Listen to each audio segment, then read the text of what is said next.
তো বন্ধুরা, আজকে গেছিলাম নদীর পাড়ে মাছ কিনতে। এখানে এসে দেখি শুধুমাত্র মাছ ধরতেছে, এখনও নাকি অনেকটাই দেরি হবে। তো আর কি, এখানে কিছুক্ষণ অপেক্ষা করলাম। আরও অনেক ভাই ব্রাদার আসছে এখানে মাছ কেনার জন্য। এখানে অপেক্ষা করতে করতে আর ভালো লাগছিল না, তাই দেখতে আসলাম ভাইগুলো কিভাবে মাছ ধরে।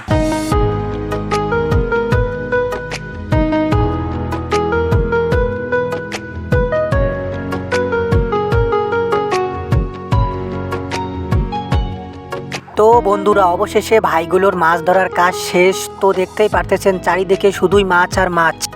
আর এইদিকে মাছ কেনার জন্য দর্শকদের এত পরিমাণে ভিড়, তোমাদেরকে বলে বোঝাতে পারবো না। তো ভিড়ের মধ্যে হাবুডুবু খেতে খেতে ঢুকে পড়লাম ভিতরে। ভিতরে ঢুকেই আইয়াম তো অবাক, এত মাছ এত মাছ, মনে হয় যে সবগুলোই নিয়ে যাই। তো কথায় আছে, পরাণে তো কত কিছুই চাইলে কি আর পাওয়া যায়। এইটা ভেবে নিজেকে সামলে নিলাম। সামলে নেওয়ার পরে মাছ কিনলাম একটা। তো বন্ধুরা, এরকম নদীর তরতাজা মাছ নিতে চাইলে চলে আসবেন গীতালদাহ নিউ মার্কেট নদীর ঘাটে। আর ভিডিওটা ভালো লাগলে লাইক কমেন্ট শেয়ার করে দিবেন।